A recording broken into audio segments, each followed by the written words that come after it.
Influencer marketing debt. అవును, last వరకు చూడు ఎందుకో చెప్తా.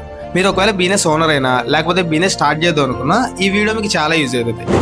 మీ బిజినెస్ కి ఇన్ఫ్లుయెన్సర్స్ తో మార్కెటింగ్ చేపిద్దాం అనుకున్నప్పుడు ఒక్కసారి ఆలోచించండి. మీరు ఎన్నిసార్లు ఒక ఇన్ఫ్లుయెన్సర్ చెప్పాడంటే ప్రోడక్ట్ కొన్నారు? బయట కూడా జనాలు ఇన్ఫ్లుయెన్సర్ చెప్పిన మాటలు నమ్మడం మానేశారు. మీరు ఇన్ఫ్లుయెన్సర్స్ తో మార్కెటింగ్ చేయించుకున్నప్పుడు రీచ్ బాగా వెళ్తుంది, కానీ కన్వర్షన్స్ ఎన్ని అవుతున్నాయి? మన బిజినెస్ గ్రో అవ్వాలంటే కన్వర్షన్స్ కదా ఇంపార్టెంట్.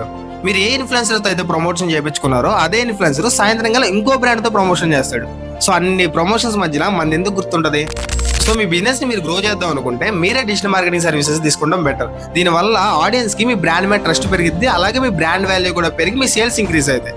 సరే, మా వల్ల కాదు, మేము ఇన్ఫ్లుయెన్సర్ తోనే మార్కెటింగ్ చేయించుకుందాం అనుకుంటే ఇలా ట్రై చేయండి. మీ నీచ్కి రిలేటెడ్ గా ఉన్న ఇన్ఫ్లుయెన్సర్స్ మార్కెటింగ్ చేయించుకోండి. ఫర్ ఎగ్జాంపుల్, మీది బ్యూటీ రిలేటెడ్ బిజినెస్ అనుకుందాం. ఎవరైతే బ్యూటీ రిలేటెడ్ పైన కంటెంట్ చేస్తున్నారో ఆ ఇన్ఫ్లుయెన్సర్స్ ఏదో ప్రమోషన్ చేసుకుంటే కన్వర్షన్స్ వచ్చే ఛాన్స్ ఎక్కువ ఉంటుంది. సో ప్రెసెంట్ అందరూ ఇన్ఫ్లుయెన్సర్ మార్కెటింగ్ కి ఆల్టర్నేటివ్ గా ఎలాంటి మార్కెటింగ్ స్ట్రాటజీస్ ఫాలో అవుతున్నారు అన్నది నెక్స్ట్ వీడియోలో మాట్లాడుకుందాం. సో నువ్వు డిజిటల్ మార్కెటింగ్ లో కెరీర్ బిల్డ్ చేద్దాం అనుకుంటే ఫాలో కొట్టు, కలిసి గ్రో అవుతాం.